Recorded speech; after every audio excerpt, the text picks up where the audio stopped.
이번 시간은 악성 종양에서 나타나는 고칼슘 혈증에 대해서 공부해 보도록 할 텐데요. 먼저 기본적인 메커니즘부터 살펴보겠습니다. 자, 우리가 PTH를 빼놓고 말할 수가 없는데요. 파라사이로이드 호르몬, 말 그대로 부갑상선에서 분비가 되는 호르몬이죠. 자, 이게 분비가 되면요. 대표적으로 뼈로 갑니다. 뼈로 가서 이제 어떤 작용을 하게 되냐면 일단 이 뼈에서 뼈 흡수라고 하는 골용해 과정을 촉진시킵니다. 그러면 뼈에 있던 칼슘이 용출이 되면서 이게 혈중으로 가서 고칼슘 혈증에 기여할 수 있다고 하는 건데요. 조금만 더 자세하게 볼게요. 이 뼈에는 대표적으로 조골세포 그리고 파골세포라고 하는 게 있죠. 조골세포는 영어로 오스테오블라스트라고 하죠. 그리고 파골세포를 오스테오클라스트라고 합니다. 조골세포를 이렇게 그려볼게요. 그리고 파골세포를 이렇게 그려보겠습니다. 얘는 다핵세포니까 핵을 여러 개 그리는 겁니다. 자, 조골세포에는 이 PTH에 작용할 수 있는 리셉터, 수용체가 있습니다. 그래서 PTH가 이렇게 분비가 되면 여기에 딱 결합을 합니다.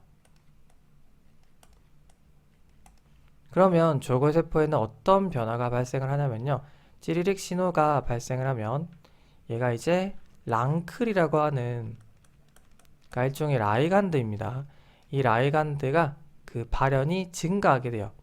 이렇게 증가하게 됩니다. 여기만 그릴게요. 똑같이 생각하시면 돼요.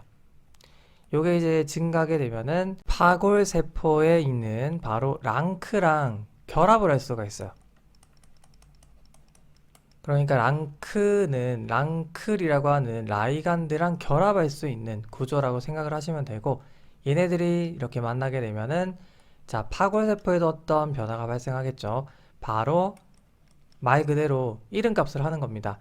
뼈를 파괴하는 골용의 활성이 증가하게 되는 거죠. 그러면 평소보다 이 파골세포의 활성이 증가하게 되면서 칼슘이 용출이 되고 이게 이제 혈중으로 유입이 되는 거죠.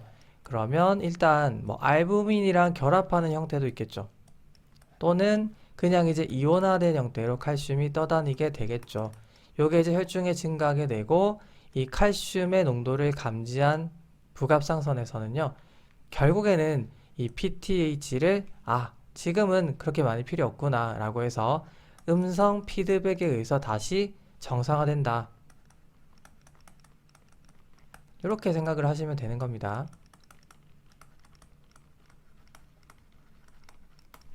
자, 이게 정상적인 어떤 메커니즘이라고 할 수가 있는데 그럼 이제 악성 종양에서는 어떤 일이 발생을 할까 한번 살펴보도록 할 겁니다.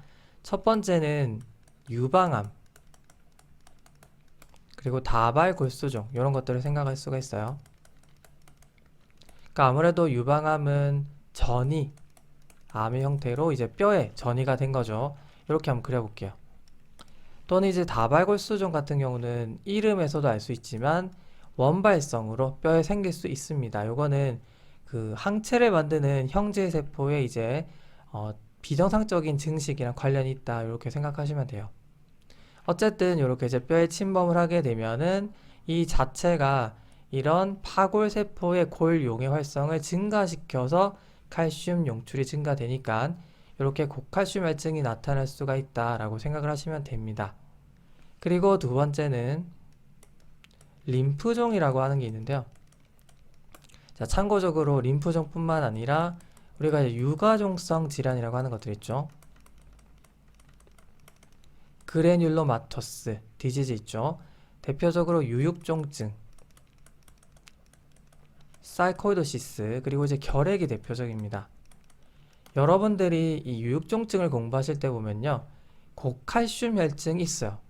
그러니까 대부분은 나타나는 건 아니고 보통 한 10% 정도 나타난다라고 알려져 있는데 자, 이게 왜 고칼슘 혈증을 유발할 수 있는가? 림프종이랑 유사합니다.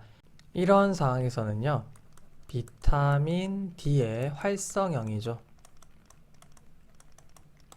바로 칼시트리올의 분비가 증가하게 됩니다. 이 칼시트리올은 장에서의 칼슘 흡수를 촉진시키고 신장에서의 칼슘 재흡수를 촉진시키죠. 즉 혈장 안의 칼슘을 증가시키기 때문에 고칼슘 혈증에 기여할 수 있다. 이렇게 이해해 주시면 되겠습니다. 그리고 이제 세 번째는 사실 많은 고형암, 솔리드 튜머에서 해당이 되는 얘기인데요. 대표적으로는 레날셀 칼시노마, 신장암, 그리고 우리 폐암 중에서 소세포 폐암이 있죠. 스몰셀 런캔서, 이런 것들이 대표적인데, 자, 여기서 이제 그 유명한 PTH 릴레이티드 펩타이드가 분비가 되죠. 이 녀석은 이름이 PTH랑 굉장히 유사하죠. 아까 PTH가 조골세포의 수용체에 가서 결국에는 랑클과 랑크의 상호작용에 의해서 파골세포 활성화가 증가해서 결국 칼슘 용출이 증가한다라고 했는데 그런 과정이 똑같이 일어나게 됩니다. 물론 PTH 릴레이티드 펩타이드가 완전히 똑같은 건 아닌데요. 이런 활성에 있어서는 동일하게 나타날 수가 있다라고 하는 거죠. 그래서 역시나 고칼슘 혈증을 유발할 수가 있다. 이게 굉장히 중요합니다. PTH 릴레이티드 펩타이드 실제로 임상에서 활용을 하고 있죠. 자, 그 다음에 굉장히 드물긴 한데요. 난소암 같은 경우에서는 그러니까 굳이 난소암이 아니더라도 어쨌든 굉장히 드문 상황이에요. PTH를 부갑상선에서 만드는 게 아니라 어디서 만들 수가 있냐면 딴 곳에서 만드는 경우도 있어요. 이걸 우리가 엑토픽 PTH가 분비가 된다라고 하는데 일단 드물기 때문에 크게 중요하진 않지만 그냥 참고적으로 알고 계시면 되겠습니다. 그래서 결국에는 PTH 활성은 보이는 거죠. 자, 이렇게 크게 네 가지로 좀 구분을 해서 설명드려 봤는데 요런 여러 가지 사항들이 고칼슘 혈증을 유발할 수가 있다. 일단은요, 이 고칼슘 혈증을 유발하는 가장 대표적인 원인이 1차성 부갑상선 항진증입니다.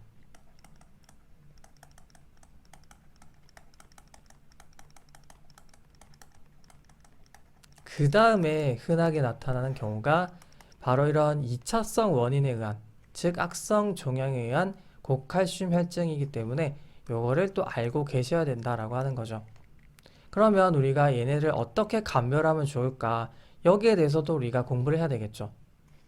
자, 만약에 고칼슘 혈증이 나타났는데 PTH를 측정해 보는 겁니다. 우리가 이제 IPTH라고 해서 요게 이제 인텍트, 그러니까 무손상 PTH, 무손상 부갑상선 호르몬이라고 하는데요. 아무래도 이 1차성 부갑상선 항진증의 경우는 이 IPTH가 증가했습니다. 그러면서 고칼슘 혈증이 동반이 되어 있고요. 그러나 이런 악성 종양에 의한 고칼슘 혈증에서는요. IPTH가 증가했지 않아요. 그런데 고칼슘 혈증이 나타나는 거죠. 그래서 우리가 이런 이제 PTH 릴레이티드 펩타이드를 측정해 봤는데 이게 높게 나타났다. 아무래도 많은 고형암에 해당하기 때문에 캔서에 의해서 칼슘이 증가되어 있구나. 이런 식으로 판단할 수가 있다라고 하는 거죠. 제가 좀 더 자세한 어떤 진단적인 내용은 또 따로 설명을 드릴 테니까 이번 시간은 메커니즘 위주로 이해를 하시고 넘어가시면 좋을 것 같고요. 제가 또 치료도 따로 설명을 드릴 겁니다. 자, 오늘은 여기서 마무리하겠습니다. 수고 많으셨습니다.